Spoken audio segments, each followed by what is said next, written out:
Alô você, Leandro Argentoni aqui, bom dia, boa tarde, boa noite. Vindo para falar com vocês aí esses dias sobre o que vem acontecendo, sobre a lei Magnitsky, sobre o que aconteceu de fato no sistema financeiro que colapsou ontem, isso mesmo, colapsou e o porquê colapsou, né? Nada mais óbvio do que dizer que colapsou por um ato exclusivo de um ministro, isso mesmo. O ministro resolveu desafiar para proteger o outro. É, isso mesmo. Só que quais foram os parâmetros dele? Qual a legalidade do ato? Até agora não se sabe. Baseado em que lei? Em que artigo? Em que condições ele trouxe isso? Fator preponderante do que ele disse, soberania? Pode se questionar, até porque a lei, de fato, Magnitsky, ela não veio para ferir nenhum ponto da soberania nacional brasileira, e sim para filtrar e proteger os acordos internacionais que é feito entre as nações, tá? Então, necessariamente, a lei Magnitsky veio para vedar, lógico, um dos ministros e, por outro lado, veio também para frear as transações com quem, de fato, não quer fazer, né? Os Estados Unidos não têm mais interesse em fazer negociação com o Brasil. Consequentemente, todas as empresas que fazem parte dessa coligação, desse meio entre empresa americana, empresas internacionais, que têm a vínculo com empresas brasileiras, elas estão vedadas a fazer negócio porque, como ele mesmo disse, o Laranjão, o Trump, ele mesmo disse, que o Brasil não é um bom parceiro comercial, eles não obtêm tantos lucros com o Brasil. Isso também é um pouco relativo, mas entendendo a condição dele, o que ele propôs, até porque se trata de um ato ditatorial pela parte dos ministros brasileiros, porque a democracia já foi vilipendiada, isso é fato. E diante desses fatos que vem acontecendo, uma coisa que ficou muito clara é que todas essas transações aí que requerem condições ou parcerias internacionais como a Visa, como a Mastercard ou como qualquer outro tipo de transação que usa o meio correspondente SWIFT, isso mesmo, SWIFT é o que regulamenta o sistema financeiro mundial, das quais não fazem parte só os bancos americanos, sim os bancos do mundo inteiro. E todos que estão fora não têm mais autonomia, não é para trocar por dólar, nem tampouco para negociar, e sim para viver. Por quê? Todas as operações, eu tenho sentido na pele agora, esses últimos 2 meses aí diante desses parâmetros, eu tenho sentido na pele uma coisa. Eu trabalho com comércio internacional e muitas das coisas é concebidas com carta de crédito, isso mesmo, carta de crédito. DLC, SBLC, enfim, e afins, né? As garantias, enfim, todo o seguro que hoje está sendo submetido a não cumprimento. Não se estão emitindo mais cartas de crédito para o Brasil, só estão emitidas só as que já foram, ou as que têm prazo de validade para ser cumpridas, mas não estão se abrindo mais novas. Entendendo também que para toda a carga de exportação, seja ela milho, soja, proteína animal, a piscicultura, de fato a nossa laranja, tudo requer garantias para poder ser feita a entrega e posterior o pagamento. Todos esses são instrumentos financeiros baseados no SWIFT, isso mesmo, mediante carta de crédito, mediante transferências MT, 103, 107, enfim, e assim por diante, MT 199. Mas qual que é o ponto que devemos chegar? Nós ficaremos isolados, isso mesmo. Não teremos mais nenhum tipo de transação, não é com o dólar, é com o mundo. Nós viramos, de fato, vamos ser isolados mesmo, jogados para escanteio, até porque se trata de 2% a 2,5% de toda a importação dos Estados Unidos é referente à do Brasil. Mas o Brasil tem que levar em consideração que ele pode exportar para a Índia, que ele pode exportar para a China, que ele pode exportar para a Europa, sim. Mas uma vez que ele for utilizar os meios de pagamento, que são os itens de segurança para a transação realizar, que são as cartas de créditos e os seus pagamentos internacionais, vão ser bloqueados. Isso mesmo, vão ser bloqueados, não vão ter a autorização, nem tampouco a condição para ser feita. E que isso leva em consideração. Já de cara foi ontem, 40 bilhões de perda. Isso mesmo, mais de 8 bilhões de dólares em apenas um dia nas ações bancárias. O dinheiro indo embora, os bancos fragilizados, por quê? Por uma ação que eu disse com um dos ministros que as leis não devem ser cumpridas no Brasil a não ser de acordo com o STF. Exato, então as empresas que estão no Brasil, se não cumprirem, vão estar descumprindo uma norma nacional, sem base legal. E se cumprirem a condição internacional, não cumprirem a condição internacional, vão estar infringindo o sistema e vão ser multadas, isso mesmo, como o BNP Paribas, que já foi multado em mais de 50 milhões de dólares em apenas uma única vez. Mas aonde eu quero chegar? Que tá bom, o BNP Paribas tomou uma multa de 50 bilhões, isso mesmo. Quanto que foi a queda de ontem? Quanto foi? 41 bilhões? É isso mesmo? Então já não está tomando só a sanção de 50%. Estamos tomando uma em um dia só, fora a queda da bolsa de mais de 2%. Isso mesmo, tomamos 41 bilhões ontem. Por quê? Por conta de ego, vaidade, a falsa sensação de soberania. Até porque um país só é soberano se ele produzir tudo que ele consumir e não depender de ninguém para viver. E o Brasil consegue produzir tudo que ele precisa? Ele consegue viver sem $1 ou sem qualquer venda internacional? Não, então não se fere o seu maior cliente, nem tampouco se joga para fora os clientes, porque todos os países que fizeram isso, que fazem parte do comunismo ou do socialismo, que vivem uma ditadura, estão passando fome, estão passando dificuldade.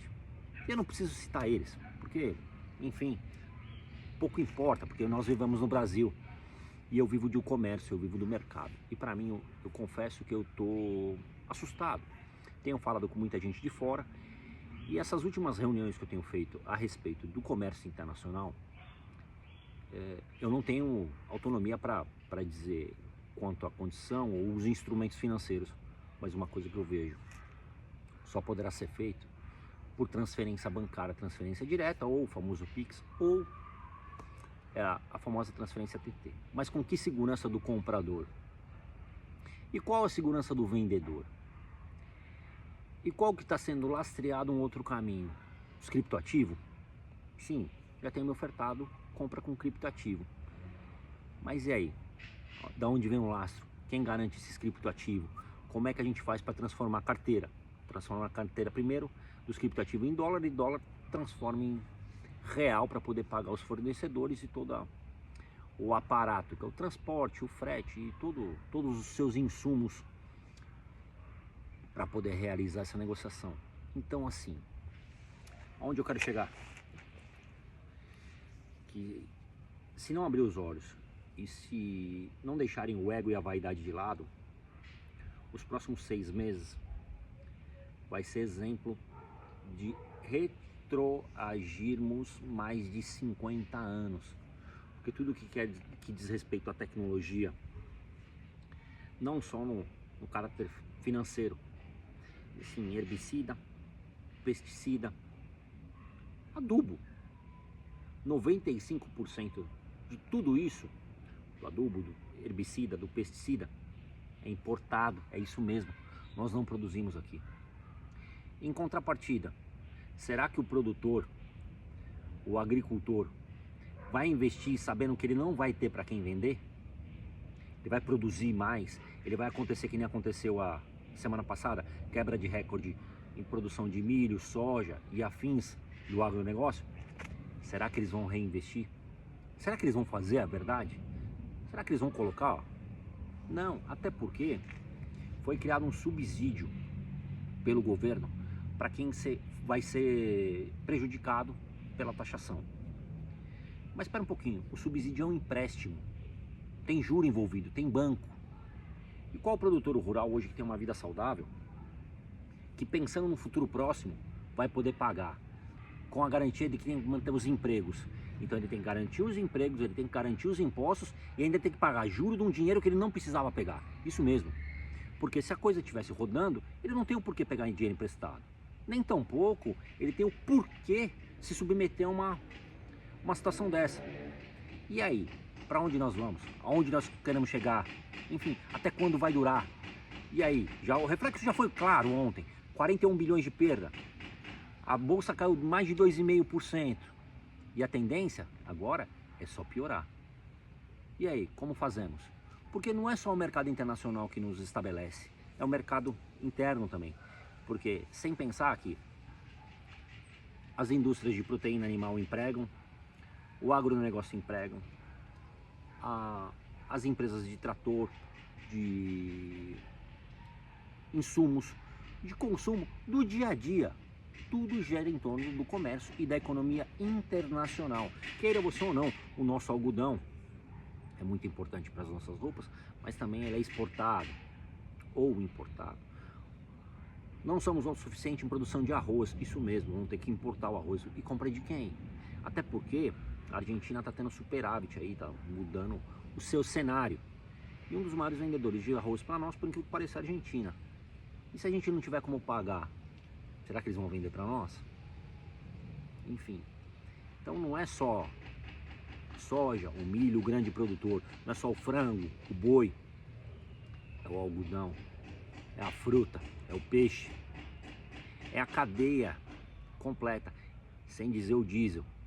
Por que está afrontando e por que está buscando diesel na Rússia, já que há os embargos, já há os impedimentos? Você viu hoje, 50% não foi só para o Brasil de taxação, foi para a Índia também. 50% para a Índia, por quê? Porque ela está comprando petróleo da Rússia, isso mesmo. E a agricultura da Índia e o transporte na Índia depende do quê? Do petróleo. E eles vão comprar de quem? Eles vão fazer como? Eles tinham como ter feito de forma diferente, sim. Mas e agora com uma taxação de 50%? Eles produziram, eles compraram e vão vender para quem? Enfim, manda quem pode, obedece quem tem juízo. Eu não sou a favor da taxação. Eu sou a favor de uma conexão, de um aparato legal, de uma inteligência, de sentar e negociar. Até porque eu sou o vendedor e sou o comprador. E a melhor maneira de eu vender é quando eu compro bem. Então se negocia, se senta numa mesa. E o que o chefe do executivo, que tem a obrigação de fazer isso, fez até agora? Nada. Até o chefe do executivo da Índia já sentou com o Trump, e não foi uma vez, e vai sentar pela segunda. E agora? Como é que a gente vai fazer? Até porque a gente tem um anão diplomático. A gente tem uma situação que, além de não ter cultura, a gente não tem equilíbrio social e emocional. Ou vamos continuar oferecendo jabuticaba e uva Vitória? Fala que a gente negocia a paz e faz o que faz com o Zelensky, como essa última entrevista que foi dada a ele num canal específico no domingo, né?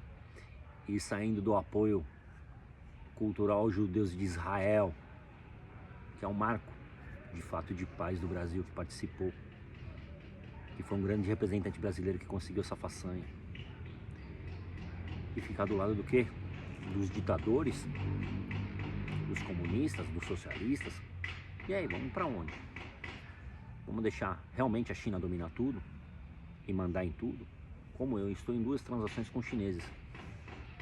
Tive que desligar a reunião já 2 ou 3 vezes, porque eles já colocaram, ou é do nosso jeito ou não é, ou fica com a mercadoria, ou faz.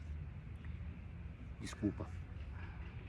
Quando você só tem um comprador, quem dita as regras é ele, quem coloca as condições é ele. E de fato eu não quero ficar escravo de ninguém. Preciso vender, preciso comprar, mas eu tenho minha dignidade e não vou ficar baixando a cabeça.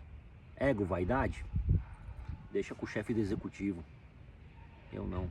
Mas não dá para colocar preço na mercadoria dos outros. Isso eu nunca fiz e nunca vou fazer. Mas não existe um plano de estratégia internacional, não existe um plano comercial, não existe um plano de contenção de gastos, não existe um plano de ressarcimento à população. Enfim, aonde vamos chegar? O que devemos fazer? Eu não sei. Eu só sei que eu tô aqui com um desabafo, dizendo que eu dependo do comércio.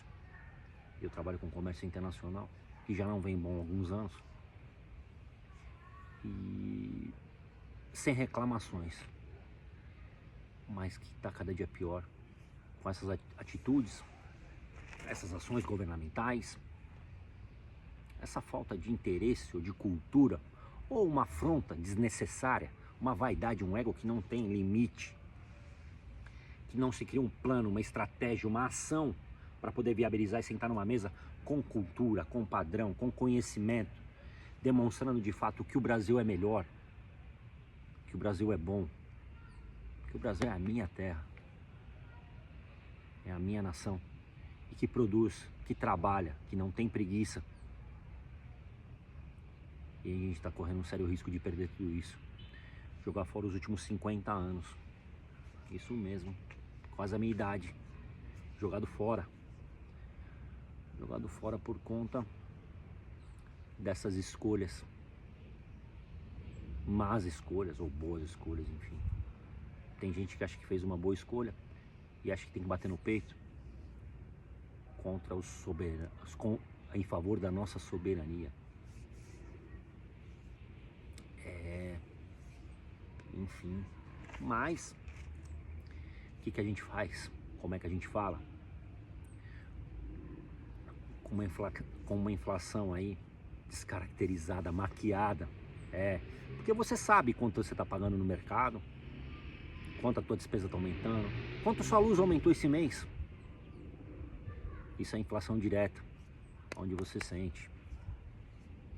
E dizendo que não existe inflação, que a inflação está controlada, ou que o desemprego está controlado, é mesmo. Mas você sabia que quem recebe Bolsa Família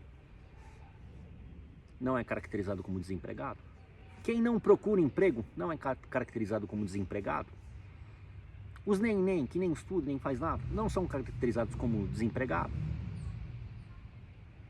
Então, enquanto isso se paga assistência, benefício social e tudo, e tem gente que nem precisa e está recebendo. Não só isso, e o rombo do nosso INSS, e até agora, parece que teve uma notícia aí um pouco prazerosa, um pouco mais considerável, que é qual? Pelo menos a oposição conseguiu a relatoria da CPMI aí. O Osmar Aziz foi derrotado. Será que temos uma chance? Será que podemos ver isso como uma luz no fim do túnel? Com Nicolas Ferreira, Marcel Van Hatten, com o próprio Eduardo Bolsonaro de lá de fora, fazendo o que está fazendo e tentando mostrar ao mundo o que está acontecendo aqui, que a democracia já foi perdida há muito tempo, com pessoas aí do STF não soltando a mão de ninguém e comprando apartamento de 22 milhões de reais pagando cash. E isso é só um detalhe, isso é só um devaneio da minha cabeça. Hoje eu tô desabafando, porque hoje eu entendo que só tá bom quem tá mamando na teta, isso mesmo, quem tem padrinho. E quem não tem, tá ralando, tá trabalhando, tá sendo usurpado financeiramente. Altas taxas de juros, baixo índice de consumo, inflação lá em cima e não computabilizada. Taxa de juros uma das mais altas dos últimos 19 anos. Isso mesmo. Pelo presidente do Banco Central colocado por ele, pelo chefe do executivo. Verdade. E aí? Qual é o caminho? Onde podemos chegar? O que podemos fazer? Confesso a você que é bem difícil imaginar, mas o brasileiro é bom, ele sempre vai achar uma saída, sempre vai achar uma solução. Mas está na hora de que nós arregaçarmos a manga e vir para cá, para esse lado, dar voz para você mesmo, isso mesmo. Grita, xinga, vem, esbraveja, mostra a sua indignação. E também, se estiver satisfeito, mostre a sua satisfação. Apresente o lado positivo da coisa, sempre, sempre. Porque eu sei que o lado positivo acontece. Eu sei que pode vir a acontecer. Mas o relato que eu estou tendo e essas comparações que eu estou fazendo com o mercado internacional do que eu tenho vivido esses últimos 10 dias, com a China, com o Canadá, com o Reino Unido, com os Emirados Árabes, com a Arábia Saudita, da qual participei de um evento e eles me convidaram para ir para lá. Eles ainda não estão tendo ciência, não estão acreditando no que está acontecendo aqui. Mas e aí? A fuga de capital dos grandes bilionários ou milionários foi a maior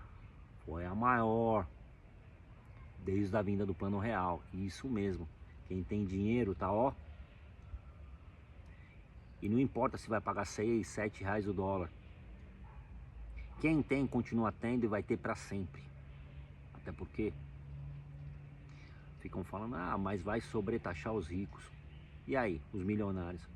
Vai sobretaxar também o chefe do executivo? O patrimônio dele é alto. E do filho dele que já foi morar na Espanha? E todos os outros que vivem na cúpula e na corja e que tem o rabo preso? Também vão pagar? Não, quem paga a conta é eu, é você. Isso mesmo, é quem move a máquina. É o pequeno e o médio, para não dizer o pobre e o classe média. Porque o rico vai continuar sempre sendo rico, ele sempre vai ter uma condição de fazer. E o pobre vai continuar sendo escravo. E quem vai pagar a conta é sempre a classe média. Então, ficamos assim. Eu não te ligo, você não me atende. Mas eu estou aqui para o que der e vier. Como é que você está aqui se você nem faz o seu? Até porque quem precisa, procura. Quem precisa, busca. Quem precisa, fala. Não tem acreditado? Quem tem boca vai a Roma.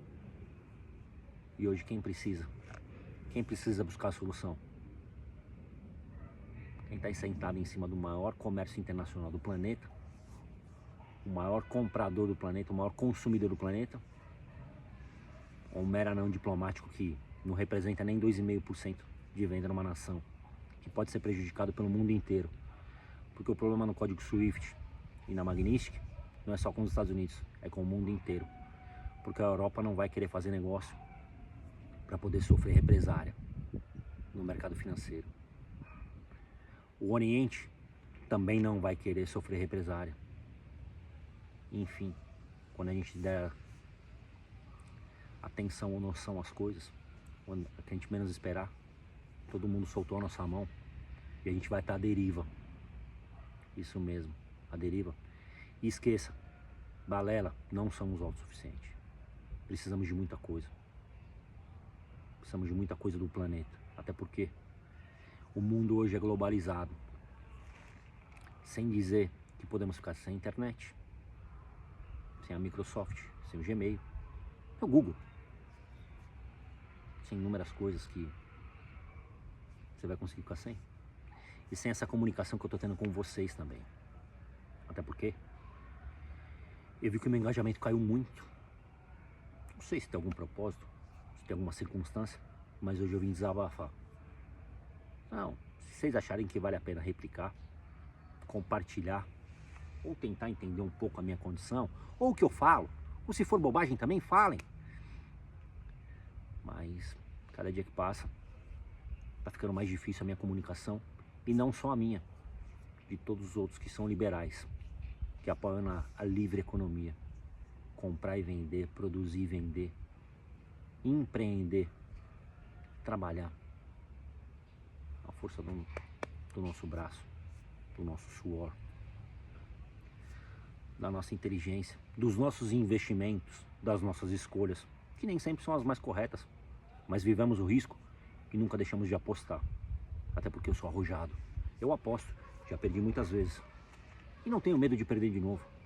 Até porque eu sou movido a esse desafio. Eu sou arrojado. Eu gosto. Se perder, é ruim, perde. Mas se ganhar, multiplica. E a multiplicação está aqui dentro da gente, a nossa cabeça. Seja você também um multiplicador. Multiplicador de ideias, multiplicador de trabalho, multiplicador de conhecimento. Multiplicador de vidas, de pessoas. Se movimente, agite, não reclame. Diga, demonstre e apresente resultado. Ou, mesmo que não apresente resultado, que dependa de outro, pense na solução. Crie algo objetivo. Pense fora da caixa. Isso aí, esse negócio de pensar fora da caixa, experiência, balela. Você criar algo novo, que você é capaz disso. uma solução, uma estratégia, uma matemática, o que quer que seja, ou até mesmo uma comunicação que faça sentido e que no futuro você olhe, tudo aquilo que eu fiz não foi em vão, até porque temos filhos e eu não quero deixar isso aqui à mercê de uma situação precária para eles. Não sei quanto tempo, mas uma coisa que eu falo, tenho muito menos tempo para viver do que eu já vivi. Mas e meus filhos? Então assim, faço o meu melhor, dou o meu melhor, busco o meu melhor. E se depender de mim, o comércio não vai parar e eu vou achar solução para isso tudo. Tá bom? Fiquem com Deus, que Papai do Céu continue nos abençoando, nos dando, sei lá, discernimento, conhecimento, compaixão, e que o ano que vem nas urnas você não vote com o estômago, você não vote por R$100, você não vote porque ele é meu amigo, você não vote por uma cesta básica, vote pelo que você quer colher depois. Tá bom? Fiquem com Deus. Desabafo, boa tarde, bom dia e boa noite. Leandro Argentoni aqui, sempre por trás dos fatos.